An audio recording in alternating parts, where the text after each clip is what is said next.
Yan, alright mga idol, at July 22, alas 9 ng umaga mga idol, at malakas ang hangin. Bakit malakas ang hangin? Ayan o, kanina wala namang hangin o. Mga idol o, grabe ang hangin o. Parang grabe, ang lakas ang hangin. Yung mga kahoy nagliliparan o. Pero, kamo, mga idol, ang lakas ng hangin. Bakit ganito dito sa amin ngayon? Wala namang ulan. Simula pa kayo ng umaga, walang ulan. Pero ang lakas ng hangin, bumubugso ang napakalakas ng hangin. Ayan o, nagliliparan ng mga dahon sa kalsada o. O, ang dami ng basura o. O, bigla bumubugso. Ang bihirang buhay. Wala namang ulan. Kanina, agap kong gumising kanina. Ngayon, alas 9, pasado na ng umaga. O, ayan, nagliliparan na yung mga dahon o. Tapos yung mga bubong naglalagabukan ng mga yero. Grabe yan. O yun o. Lalagasakan ng mga punong kahoy. O yan, nawawala na naman o. O ang kalangitan makulimlim, hindi makasikat ang araw. Bakit ganito? Ano bang mayroon? May bagyo ba? Yan mga idol, alas 9 pasado ng umaga. Grabe. O yan, wala na namang hangin o. Pero yung kabubundukan, mahangin talaga o. Mahangin. Grabe yan. O, lakas ng hangin o. May mga punong kahoy o. O. Parang bagyo ito ay o. O. Bagyo. Ang mga dao, mga punong kahoy. Nagsasayawan ng mga punong kahoy o. Oh, grabe. Oh, wala namang ulan. Walang ulan, oh. Pero tamo. Yan, oh. Oh, ang lakas ng hangin, mga idol. Yan, oh. 4th District of Quezon Province. Oh, nag-uuga ng mga wire, oh. Oh, tamo yung mga linya ng kuryente. Yan, oh. Oh. Naglalaglagan ng mga dahon ng ayan oh. Totoo tamo oh. Oh, grabe oh. Ang lakas. Aba, pare itong signal number 1 kung may ulan ito. Hindi lang ito signal number 1, baka mga signal number 3 ito. Oh, grabe oh. Hello. Alas 9 ng tanghali na. Ano, pasado alas 9 ng tanghali oh. Ang dami ng mga basura sa kalsada, nagliliparan ng mga dahon oh. Wala namang ulan mga idol. Walang ulan. Oh. Simpleng araw, simpleng panahon. Pero malakas ang hangin. Pero nawawala naman oh, bumubugso lang. Oh, tama mga idol oh. Ayan. Pagmasdan ninyo yung mga punong kahoy.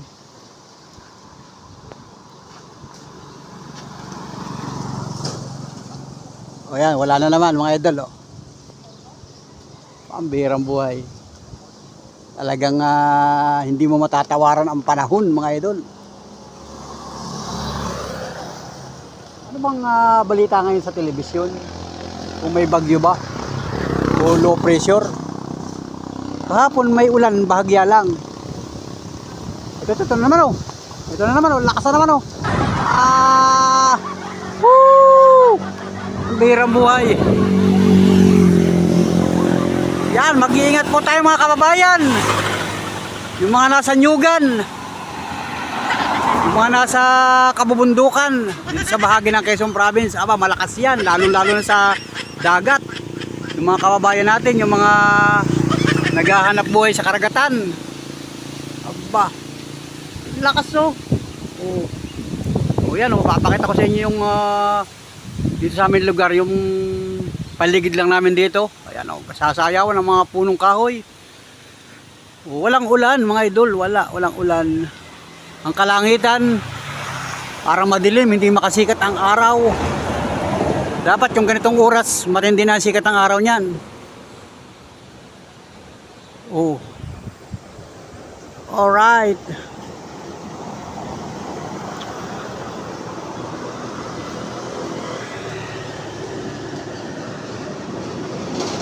Yan mga idol, ang lakas oh, tamo. Grabe ang lakas. Ang lakas ng hangin oh. Ayun oh. Oh. Oh, pambirang buhay. Ano na, naglaglag ka mangga. Naglaglagan ng mga mangga. Grabe ang lakas ng hangin oh. Oh, wala. Wala oh. Yan oh. Mag-iingat po tayo mga kababayan. Lakas ng ulan. Ang lakas ng hangin. Wala pa ng ulan. Lakas ng hangin. Ay, kung may ulan ito. Malakas na ito. Grabe oh. Ayun, nagliparan na yung mga palapa. Grabe.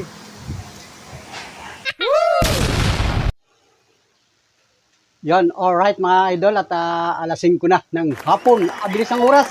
Kanina lang yung vlog ko ay alas 9 ng umaga. So naglipas ng maghapon at ngayon ay alas 5 na ng hapon mga panulapren. So magandang hapon mga kababayan, mga panulapren. At si Panuli ay walang pasada ngayon. Nandito ako sa bahay at ako may ginawa mga idol. Bukas ako mamamasada. So ngayon ay araw ng Lunes. At kanina nga mga idol, agad ako nag-vlog kayo ng mga bandang alas 9. Ang lakas ng hangin. Kanina, wala namang ulan. So maghapon, walang ulan. Pero ngayong alas 5 na ito, mukhang naambon-ambon. Pero hindi kalakasan mga idol. Hindi mo madidinig sa yero yung nagapak ng ulan. At ito nga mga friends, at mag-vlog tayo ngayon. Sapagkat hapon na naman, ay tayo ay kakain na naman ng hapunan. Kailangan tayo magre-ready na naman ng hapunan natin. Mga idol, yan. Mga kababayan natin, mga friends, at mag-relax muna kayo pag kayo walang trabaho. So, sa mga kababayan natin, yung mga nagre-relax sa araw na ito, sa oras na ito, baka kayo walang trabaho, maghanap kayo ng pwedeng trabahuhin para kayo ay kumita, mga idol. At ito nga, ang kalagayan ng panahon dito, wala na yung malalakas na hangin. Kaninang umaga, ng bandang tanghali, meron pa ding malalakas na hangin. Tapos, ngayong hapon, wala na. Tamo. Silipin mo mga mga dahon-dahon. Oh. Tahimik na. O yan, oh, nag-blurn. Yan, oh. O yan, masyadong maputi ang kuha ng ating camera. Pag tumatapat kasi sa liwanag itong cellphone na ito, ay hindi siya nag-stabilize. Hindi niya kayang videohin yung maputing bahagi na yan. No? Pag hindi mo i-adjust dito, adjust natin. Yun, oh. Yun. Tahimik na yung mga dahon-dahon. Oh, wala nang uga ang mga dahon. Kaya lang, yan, naambon mga idol. Hindi ka pwedeng gumala sa labas. Ay tayo dito may bubong. Ayan. Nandito tayo sa bubong, sa may tinda-tindahan ni Mrs. Panuli. Ito. Oh. Pag naman inikot ko yung camera at umikot ako dito sa parting may bubong, madilim naman ang kuha. Kailangan i-adjust na naman. Ang bihirang cellphone ito. Ayan. So, pag inikot kong ganyan, ayan. Oh. Yun, medyo maliwanag ng kuha. O yan, yung tindahan ni Mrs. Panuli. Ito. Ang kanyang tinda-tindahan. O ito, may mga tinapay na tinda. Tapos, kukunti ang laman ng kanyang tindahan at wala pang budget mga idol. So, yung pinamimili niya ay pinagkakasya lamang. Mga idol, yung kung ano yung binta, hindi yun lang yung pinamimili niya. So, walang budget sa ating mini grocery, yung kanyang sari-sari store. At ito nga mga idol, yan, naambon-ambon. Ang kalangitan, halos ay hindi nakasikat ang araw ngayong maghapon. At ito, malapit ng dumilim. Kasi yung alas 5 dito sa Pilipinas, lalo pagka nandito ako sa probinsya, ay kung ano yan, talagang hapon na. Oras na ng, sabi ng mga lulahi namin dito nung una, ay mamaanyo na. Yung mga alas 4 ng hapon, pag wala kang gawa at kaya nandito lang sa bahay sa probinsya, mamamaanyo ka na. Yung mamaanyo ay mag-asikaso ka na ng mga, kung ito ba yung mga anak, magluluto ka na, magluto na ng mga ulam, kung anong ulamin. So, yun ang ginawa ni Panuli. Kanina pang alas 4, nagsisilpon ako ay nag-isip na kami ng lulutuin niya yung hapon at Yun nga mga idol, habang ako'y ipapahinga kaninang bandang mga bago mag-alas 5, may niluto na ako. Wow. Di ba? Nagluto na ako ng hapunan kasi kaninang maga, ang tanghalian naman namin, tapos na yun. So ngayon, hapunan naman mga idol. So dito sa bansang Pilipinas, pagka ganitong mga alas 5 na ng hapon hanggang alas 6, oras na yan ang pagkain ng mga pamilyang Pilipino. Kung may kakainin. Eh kung wala kang kakainin, ay di magdilin siya o mag-provide. O kung kinakailangan mangutang, ay di mangutang para may makain sa hapunan. Kung kailangan bumali, kahit Lunes, bumali sa mga trabaho, boss, pabali. O, normal naman yun kasi nga nagtatrabaho tayo, lahat ng mga kapwa Pilipino natin, may mga pamilya, bumabali yan kasi nga kulang, minsan kulang yung sweldo nung nakaraang Sabado, kung ikaw ay isang trabahador, o bali para may pangkain, may pang uwi sa pamilya. So, shout out mga friends, shout out sa lahat ng mga kababayan natin, mga pang-friends natin. Ayun, ayun. Nakita sa vlog ko shout out. Shout out din eh. Mag-hi ka, mag-hi. Hi. Ay mga kanal friends. Yeah. Salamat na napadaan. Yun ay mga kakilala natin dito. Normal naman yan kasi nagbablog tayo. Siyempre napadaan sila. Shout out sa mga Desembrana family. Kakilala natin yung mga idol. Kasi dito sa aming barangay, dito ako sa bahay, mga kapitbahay ko dito, kilala din tayo. Siyempre, yung mga kabarangay natin, mga kakilala natin, kaibigan, kamag-anak, kilala tayo niyan. Kaya pag tayo nakita, siyempre babatiin yan mga idol. Yung iba naman, nahihiya sila, nahihiyang magpakita sa camera. So normal lang yan sa isang tao. Pagka sila ayaw magpakita sa cellphone, edi okay lang naman mga idol. So yan, maraming salamat sa lahat ng mga nakasubaybay, nakatugay sa akin vlog. Thank you for watching mga kababayan. Say good morning, good afternoon pala. Good afternoon mga idol. Yan. Hapon na nga, pasado alas 5 na. Alas 5 na ba? Oo, alas 5 na. Kasi ang panahon nga dito, ay ganito, yan, naambon-ambon, hindi ka pwedeng gumala. Yun, gumala pala yun walang sambalilo. Walang sambalilo. At kahit naambon. Alright. Ha? Rilan, hindi si Kuya. Si Rilan pa. Si Pia, natin na pala si Pia. Hello, Pia. Kumusta? Yan. Umuwi na si Pia galing ng Maynila, nagbakasyon sa kanyang tita, sa kanyang ate. Nung bakasyon. Malapit na kasi ang pasukan. Hoy. Ngayon ay Lunes na. Ngayon ay umpisa na ng Brigada Eskwela. So marami nang pumupunta sa mga eskwelahan. Nag-Brigada Eskwela na. At saka siyempre, isang linggo na lang at pasok na yung mga elementary, high school. So sigurado marami na naman ang papasok ngayon. Kaya yun, nag-uwi na yung mga nagsipagbakasyon. Yung mga galing ng Metro Manila, galing ng probinsya, uwi na ng Metro Manila kasi may pasok na.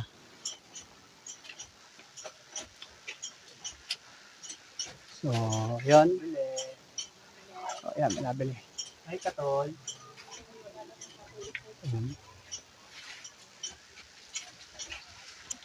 Yun. Kasi ay tindahan, may nabili yung. Lalo ngayon, pagka ganitong hapon na, yung mga kapitbahay natin, mga malapit lang dito, siyempre laging tindahan ang puntahan niya kasi bibili kung ano, mga pang-ready sa gabi tulad nun, katol. Alam ba ninyo yung katol? Baka kayo nasa ibang bansa, hindi niyo alam yung katol. Yun yung pambugaw ng lamok. Nung araw, balik tayo sa katol. Baka hindi niyo alam yung katol. Sa ngayong panahon ito, uso na yung katol. O ano-ano bang mga brand ng katol? Huwag na natin banggitin kung ano mga brand ng katol. Nung araw, nung ikaw ay nandito sa bansang Pilipinas, baka ikaw ay dekada 80s, dekada 70s, o anong pambugaw ng lamok? Ano, alam mo kung anong pambugaw ng lamok pagka ganitong gabi? Bunot! Nakita niyo yung binunta ni Kiko, yung pinabunutan ko sa kanya na niyog, o yung bunot. Yun, pagkatuyo, yun yung pauusukin para lumayas ang mga pisting lamok. Ayan. Noong una, ganun. Tapos, kung ikaw nakaka-relate ng ganun, Basta lang ako ikaw ay dekada 80s at ikaw ay dito sa probinsya, ilalagay doon sa silong yung nausok na nausok na bunot. Yun lamang, ano. Tama? Sabi ko sa iyo ay, kaya alam mo yan kung ikaw ay taga-probinsya. Pero kung ikaw ay lumaki dyan sa Australia o sa US, ewan ko kung pwede yung ganun. Kung ikaw ay nasa Metro Manila, baka ikaw ay makasuhan kasi sabihin na ikaw ay nagsusunog, bawal. Bawal sa ibang lugar yon, sa mga city, lalo-lalo na dyan sa ibang bansa. Pero dito sa probinsya, o mga taga Visayas, mga taga Bicol, mga taga Luzon, o ewan ko sa ibang lugar, kung mayroon ng gano'n na pagkahapon magpapausok ka doon sa ilalim ng bahay para mawala yung lamok. Punta tayo sa lamok sa usapan na yan, no? Kasi nga may bumili dito, kasi tindahan ni Mrs. Manoli, may bumili ng katul. O ngayon, bihira nang gumagawa nung kahit dito sa amin, bihira nang nagpapausok. Ang ginagawa na lang, bibili na lang ng katul. So ito nga at hapon na mga idol. Napapasarap ang kwentuhan natin. Hapon na nga. So ito nga, nagluto na tayo. Papakita ko sa inyo yung aking niluto na hapunan namin. Naggisa ako ng gulay. Anong gulay ang ginisa ko? Ulam namin ngayong hapunan. Simpleng ulam, yan, kasama ko dito. Kasama ko dito si Miss Panuli, kasama ko si Monica, nandun sa loob, si Limar, saka ako. 4 kaming kumakain ng hapunan dito sa bahay. At naggisa nga ako ng gulay. So, papakita ko sa inyo, at tayo naman ay pwede nang kumain. Kasi nga, pagka wala kang gawa dito sa probinsya, dito tayo sa probinsya, pag wala kang gawa, wala ka naman trabaho, at may kakainin, aba, ay kumain ka na. Kasi baka maunahan ka pa ng iba. Ay wala rin lamang ulam, patatagalin mo pa, mabuti kung may magbibigay ng ulam o may dadating na ulam, saka ka mag-antay, ay wala ka lamang antayin. So kung may bahaw dyan, walagyan mo ng tuyo kalamansi at saka yung mantika. Oh, pwede na yun. Ulam na, mga idol. Kung mayroon kang dilata, ay di dilata. So ayun. Dito lang ako nag-vlog kasi nga hindi tayo makalabas at naulan. Kanina, yung unang video nito ay malakas ang hangin. Ngayon, tumahimik na yung kalangitan. Ayan. Wala na yung malalakas na hangin. Ang mga dahon ay tahimik na. Tahimik na mga dahon. So, alright, mga idol. At magandang buhay sa atin lahat. Ito. Papasok muna ako sa bahay mga idol. Papakita ko sa inyo yung aking niluto. At anumang oras ay pwede na tayong kumain. Oh. Dito, nandito ako sa loob ng bahay. Oh. Ayan.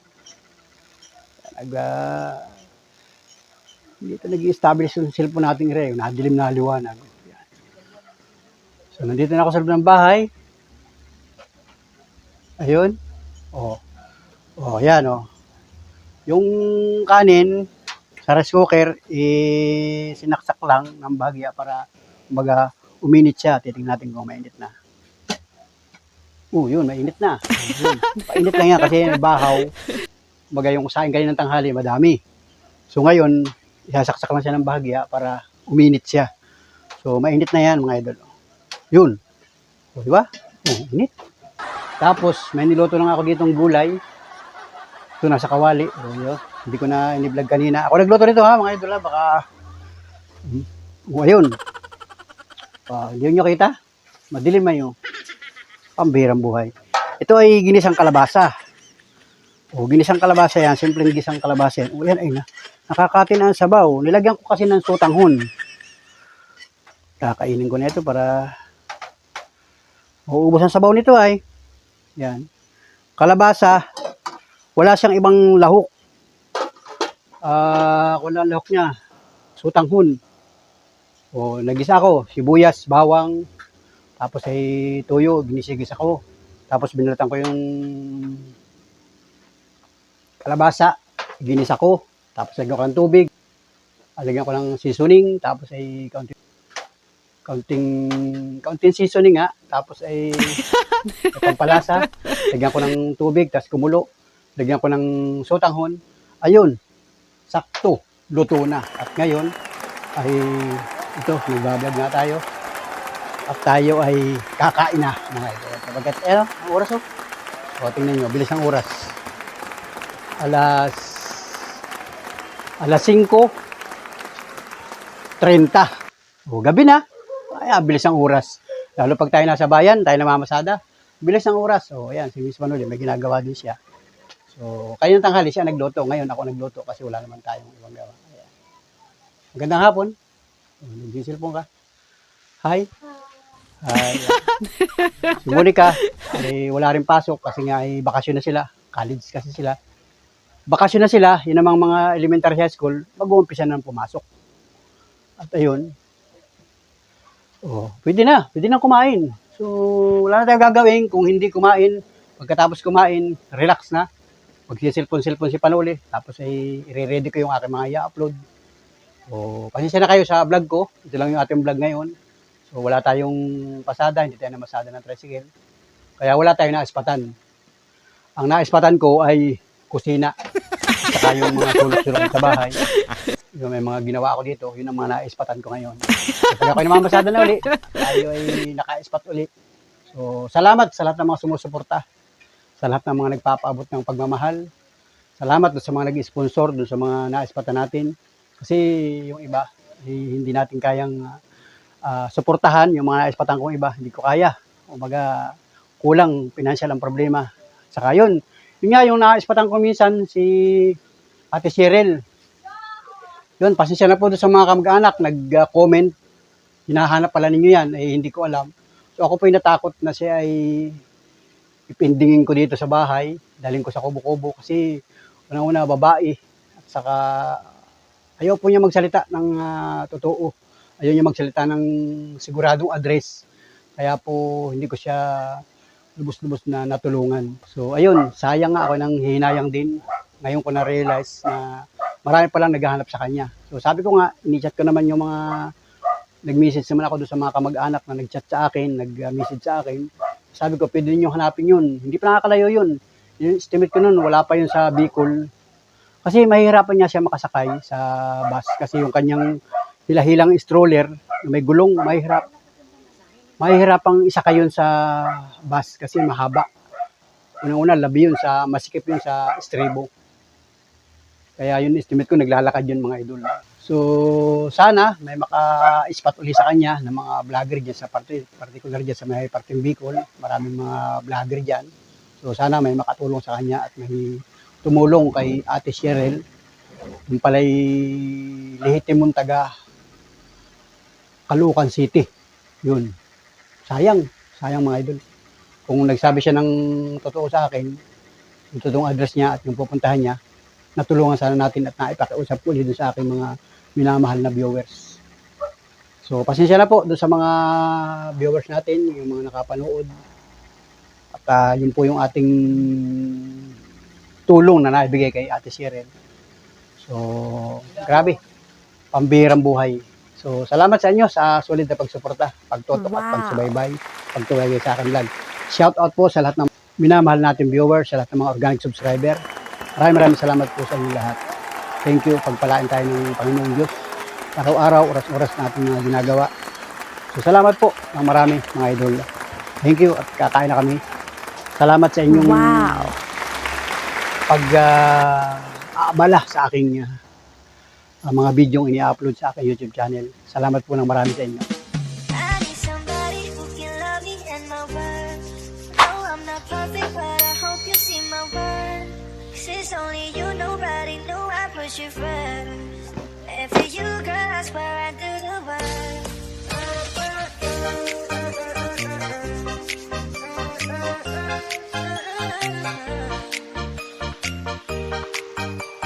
Kasandok na ako ng kakainin namin at kakain. Okay. Wow.